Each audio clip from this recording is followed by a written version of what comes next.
Hey, how's it going guys? Phil here, and this is the review for the Zen Bidet Z500 Hot and Cold Water Dual Nozzle Bidet.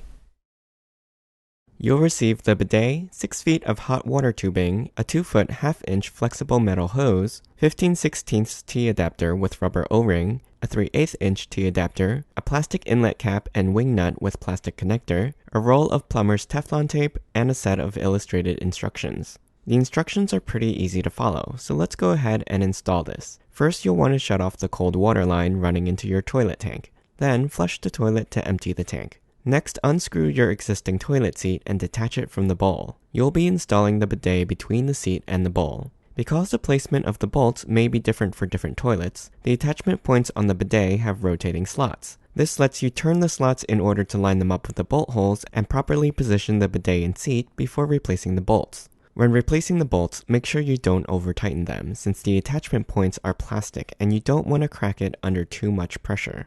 Just make sure the seat and bidet are secure and don't slide around. Now you can disconnect the water line from the toilet tank. Make sure to have a catch bucket beneath in case any water drains out. Next, apply 2 to 3 revolutions of Teflon tape to the threads, wrapping in a clockwise direction. Then attach the 5/16 T adapter, making sure the O-ring is installed first. After hand tightening, I like to give it another turn with a wrench to ensure a leak-free connection. Next, apply the plumber's tape to the other 2 connection threads. Then attach the original cold water line to the bottom of the T. On the smaller 1/2-inch side, you'll connect the included flexible cold water hose. Then attach it to the cold water inlet of the bidet on the left-hand side. This will match the side marked cold on the temperature dial. If you won't be hooking up the hot water, you can use the closed cap with the rubber O-ring and cap off the hot water inlet. If you will be installing the hot water, this part of the installation works best if a sink is within a few feet of the toilet and has exposed water lines, for example with a pedestal sink. If you have a sink over a cabinet, you may need to drill a hole in order for the hot water to reach the inlet of the bidet.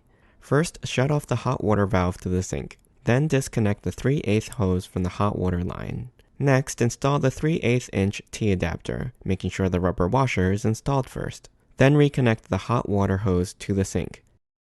Now, unscrew the nut on the side of the adapter and thread it onto one side of the PVC tubing. Push the tubing firmly onto the pipe nipple until it is fully seated. Then screw down the nut over the end of the tubing. On the other end, feed the tubing through the hole of the plastic wing nut. Then press the tip of the connector into the end of the hose until it is fully seated.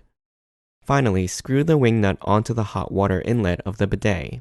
Make sure all your connections are tight, then turn on the hot and cold water lines. At this point, make sure you don't see any leaks at the connections before continuing. The top dial of the bidet cleans the protective cap that covers the nozzles. It basically runs water over the unit if it gets soiled, but you can also gently scrub it with a toilet brush. What you don't want to do at this point is turn the middle dial. Make sure you're sitting on the toilet when you turn that on. When you turn the middle dial clockwise towards the side that says rear, this activates the nozzle on the left-hand side, which will drop out from behind the plastic shield and spray water at your backside. When you turn the dial counterclockwise towards the side labeled front, the right nozzle drops down and sprays water slightly more forward. The change in distance isn't a lot, but use the one that works best for you. Now you may have noticed that the water pressure seems to be really high, and on full blast it can be pretty intense. In most cases, you won't need to power wash your bottom, so I recommend that you turn the dial very slowly in the desired direction. If you turn too much too quickly, it will feel like someone is spraying you with a super soaker. The last dial on the bidet is the temperature control, and just like your sink, you can have either all cold water, all hot water, or somewhere in the middle. If it normally takes a while for your water to heat up, you may want to run the hot water using the cleaning dial before activating the bidet sprayers. This will ensure that you get your desired water temperature rather than a cold surprise. The other thing you can do is leave the cleaning spray on when you activate the bidet, and this will reduce the water pressure from the sprayer somewhat. Or you can try closing the water valves a bit to reduce the pressure as well.